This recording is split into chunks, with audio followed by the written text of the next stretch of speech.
আমি বহাগৰ বিহু 2 দিন ছুটি পালোঁ, তাৰপৰা এতিয়া লাগি গৈছোঁ আৰু ইমান যাব দেখি।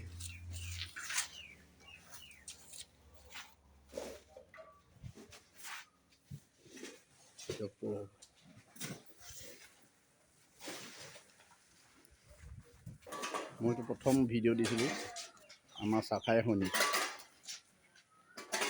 চাফাই কৰ্মচাৰী চাফাই সৈনিক কৰি পেলালোঁ। আমাৰ কি মই কাম কৰোঁ আমি সোম মঙলে বন্ধ পেলাই বুধবাৰ আজি চলালোঁ চাফাল গাখীৰ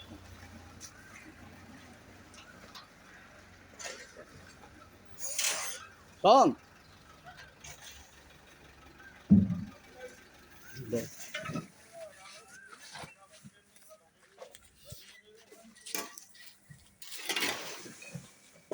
যোৰহাট জিলাত দিয়ক চাফা লাগে, চাফ চিকুণ, স্বচ্ছতাই পৰম স্বাস্থ্য। আমাৰ দিয়ক স্বচ্ছ দিয়ক, স্বচ্ছতা য'ত সংস্কাৰটো সুন্দৰ।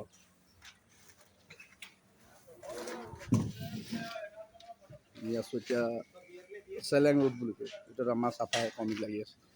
আমাৰ 10টা ৱাৰ্ড ঠায়ে ঠায়ে কৰ্মীসকল লাগি আছে। এইটো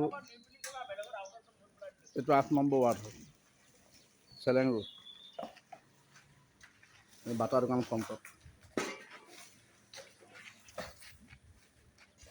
লাগি আছে। তেওঁকত যদি ক'ৰবাত যাব দেখে, আমাৰ পৰপাত আহি বহি আমাৰ কৰ্মচাৰী ৰৈ নাথাকে, সৈনিক গৈ লৈ গাড়ী চাৰি গৈ লৈ আহিব, ঘৰে ঘৰে যাব কালেক্ট কৰে, একো টেনশ্যনে ল'ব নালাগে, একদম গৈ পাই যাব টাউনীয়াৰ ভিতৰত।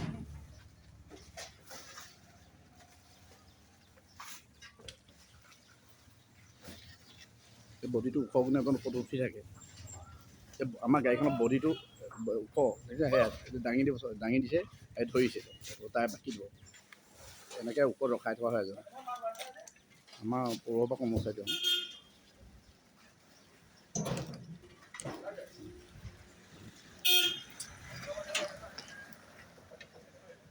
আমি নেক্সট ভিডিঅ' দিম। আমাৰ এতিয়া আৰু এইটো ৱাৰ্ডত আমি যাওঁ, এইটো হৈছে 8 নম্বৰ ৱাৰ্ড চেলেং ৰোড। আমি এতিয়া যাম হলিফ্লাৱাৰ ৰোড, এইটো 3 নম্বৰ ৱাৰ্ড। Thank U.